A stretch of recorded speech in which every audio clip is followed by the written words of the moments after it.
Assalamualaikum warahmatullahi wabarakatuh. Kepada yang terhormat Ibu Dr. Elinda Rizkasari SPD MPD selaku dosen pengampu mata kuliah penelitian tindakan kelas. Di sini saya Lilis Riwintasya akan mempresentasikan proposal saya yang berjudul Investigasi Dampak Ice Breaking terhadap hasil belajar peserta didik kelas 5 SD Kristen Widya Wacana 10 Kartasura. Yang pertama yaitu latar belakang penelitian. Suasana belajar di dalam kelas dapat menentukan hasil belajar peserta didik. Suasana belajar di dalam kelas menentukan aktif atau tidaknya peserta didik di dalam kelas. Suasana belajar yang membosankan akan membuat peserta didik jenuh dan mengantuk. Oleh karena itu, guru harus memberikan proses pembelajaran yang menyenangkan. Salah satunya dengan memberikan ice breaking guna membuat peserta didik aktif dan lebih mudah memahami materi pelajaran agar hasil belajar peserta didik baik. Selanjutnya yaitu identifikasi masalah. Di sini ada 6 identifikasi masalah. Yang pertama yaitu masih ada beberapa guru yang belum bisa menggunakan model dan media yang menarik. Yang kedua, proses pembelajaran monoton. Yang ketiga, kurangnya konsentrasi dan motivasi peserta didik. Yang keempat, guru kurang variatif dalam menyampaikan materi pelajaran. Yang kelima, peserta didik cenderung bosan dan mengantuk di dalam kelas. Dan yang terakhir, masih ada nilai peserta didik di bawah KKM.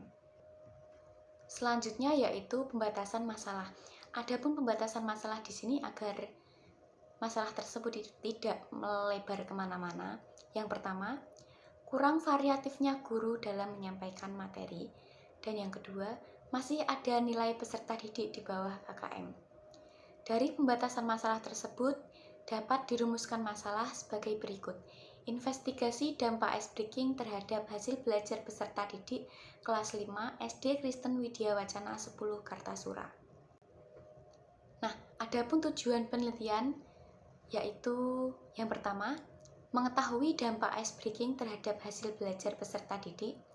Yang kedua, menginvestigasi apakah ice breaking dapat meningkatkan keterlibatan peserta didik dalam pembelajaran. Dan yang ketiga, menganalisis pengaruh ice breaking terhadap pemahaman peserta didik. Adapun manfaat dari penelitian ini yang pertama bagi dunia pendidikan yaitu menumbuhkan kreativitas dan profesionalisme guru dalam meningkatkan mutu pendidikan. Yang kedua, manfaat bagi guru yaitu diharapkan guru tidak monoton dalam menyampaikan materi pelajaran.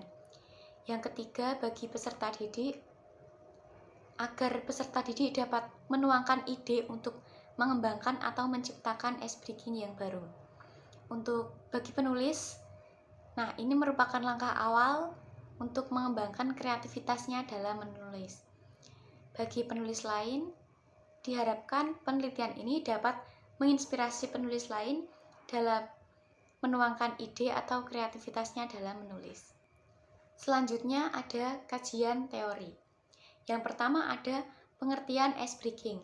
Nah, ice breaking ini merupakan suatu kegiatan yang dilakukan di sela-sela pembelajaran untuk memecahkan rasa jenuh agar materi yang disampaikan mudah dipahami dan mencapai tujuan pembelajaran. Yang kedua ada pengertian hasil belajar. Hasil belajar adalah seluruh kecakapan yang dapat dicapai melalui proses belajar di sekolah yang dinyatakan dengan nilai atau angka berdasarkan tes hasil belajar. Selanjutnya, penelitian yang relevan. Penelitian ini berfokus pada dampak ice breaking terhadap hasil belajar peserta didik. Adapun penelitian yang memiliki fokus yang sama yaitu penelitian dari Pujiarti T tahun 2022 dengan judul Pengaruh penggunaan teknik ice breaking terhadap hasil belajar matematika siswa sekolah dasar. Jurnalnya yaitu Jurnal Penelitian dan PKM Bidang Ilmu Pendidikan. Di sini ada kerangka berpikir berawal dari hasil belajar peserta didik di bawah KKM, lalu dilakukan penerapan ice breaking, selanjutnya didapatkan hasil belajar peserta didik yang membaik. Nah, setelah itu baru didapatkan judul investigasi dampak icebreaking terhadap hasil belajar peserta didik kelas 5 SD Kristen Widya Wacana 10 Kartasura. Selanjutnya yaitu setting penelitian. Penelitian ini dilaksanakan di SD Kristen Widya Wacana 10 Kartasura.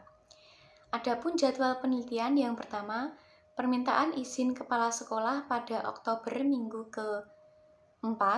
Yang kedua, permintaan kerjasama dengan guru kelas 5 dilaksanakan pada Oktober minggu ke-4. Yang ketiga, persiapan penyusunan perangkat pembelajaran atau icebreaking pada November minggu ke-1. Pelaksanaan siklus 1 dilaksanakan pada minggu kedua bulan November dan pelaksanaan siklus kedua dilaksanakan pada minggu ketiga bulan November. Selanjutnya, penyusunan hasil penelitian dilaksanakan pada November minggu ke-4 dan finalisasi pada Desember minggu ke-1. Selanjutnya yaitu adapun subjek dan objek penelitian. Subjek penelitian adalah orang atau instansi yang menjadi sumber atau informan dalam penelitian. Adapun subjek penelitian ini adalah guru kelas 5 SD Kristen Widya Wacana 10 Kartasura. Dan objek penelitian adalah sasaran isu yang akan diteliti. Adapun objek pada penelitian ini adalah dampak icebreaking terhadap hasil belajar peserta didik kelas 5 SD Kristen Widya Wacana 10 Kartasura. Selanjutnya adalah data dan sumber data. Di sini data dan sumber data itu ada dua, yaitu primer dan sekunder. Nah, pada data primer ini merujuk pada informasi yang diperoleh langsung dari sumbernya oleh pengumpul data. Data ini didapatkan melalui wawancara dengan subjek penelitian dan observasi langsung di lokasi penelitian. Dalam penelitian ini, data primer dikumpulkan melalui wawancara dengan guru kelas yang dilaksanakan pada 13 Oktober 2024. Yang kedua, data sekunder merujuk pada informasi yang diperoleh melalui sumber tidak langsung dari objek penelitian.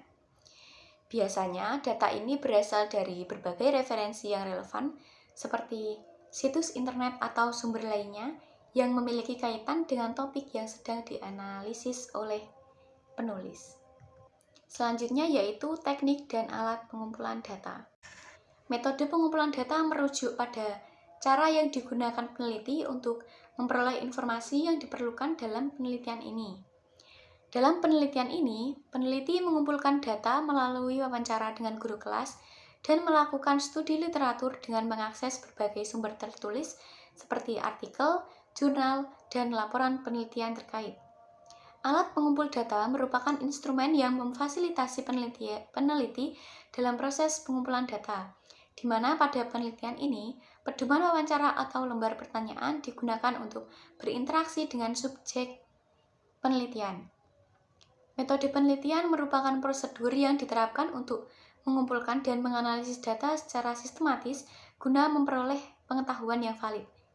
Penelitian ini mengadopsi desain eksperimen one group pre-test post-test yang melibatkan satu kelompok sampel untuk mengukur hasil sebelum dan sesudah dilakukan perlakuan. Sampel ini terdiri dari 34 peserta didik kelas 5 SD Kristen Widya Wacana 10 Kartasura yang diuji dalam 2 tahap pengukuran, yaitu pre-test dan post-test. Data diperoleh melalui tes dan dokumentasi, sementara analisis data dilakukan dengan teknik triangulasi, yaitu membandingkan data dari berbagai sumber, metode, dan perspektif untuk memvalidasi hasil penelitian serta memastikan keakuratan dan validitas data. Selanjutnya yaitu validasi data. Proses validasi data merupakan tahap krusial dalam penelitian tindakan kelas yang bertujuan untuk memperoleh data yang dapat dipercaya. Dalam penelitian ini, validasi data dilakukan menggunakan pendekatan empirik yang merupakan metode untuk memastikan bahwa data diperoleh mencerminkan kenyataan atau fenomena yang diamati. Pendekatan ini biasanya melibatkan berbagai teknik seperti triangulasi, pengujian reliabilitas atau pengujian validitas guna memastikan bahwa data yang dikumpulkan sudah akurat. Selanjutnya yaitu analisis data. Nah, di sini ada data kualitatif dan data kuantitatif. Data kualitatif ini bersifat mendalam dan kaya yang memungkinkan peneliti untuk memperoleh pemahaman tentang fenomena, perilaku, atau proses yang terjadi dalam konteks pembelajaran. Data ini tidak hanya mencakup hasil, tetapi juga memperhatikan proses, persepsi, pengalaman, serta konteks di sekitarnya. Data kualitatif ini terkenal dengan 3 elemen utama, yaitu reduksi data, penyajian data, dan penarikan kesimpulan. Selanjutnya ada data kuantitatif. Peneliti tidak hanya menggunakan data kualitatif, tetapi juga metode kuantitatif dalam menganalisis data yang dikumpulkan. Data tersebut didapatkan melalui pelaksanaan pretest dan posttest. Nah, untuk menghitung rata-rata dalam analisis pretest dan posttest, digunakan rumus rata-rata aritmatika sederhana, yaitu MEAN, yang dihitung dengan cara menjumlahkan seluruh nilai yang diperoleh dan membaginya dengan jumlah individu yang terlibat. Adapun tahap penelitian, yaitu yang pertama, survei dan pengumpulan data di SD Kristen Widya Wacana 10 Kartasura. Yang kedua, penentuan sampel. Yang ketiga, persiapan pengujian. Yang keempat, pengujian sampel tahap 1. Yang selanjutnya, penerapan S-breaking dalam proses pembelajaran. Yang keenam, pengujian sampel tahap 2. Dan yang terakhir, analisis data. Nah, sekian yang dapat saya sampaikan, banyak kurangnya saya mohon maaf. Terima kasih. Wassalamualaikum warahmatullahi wabarakatuh.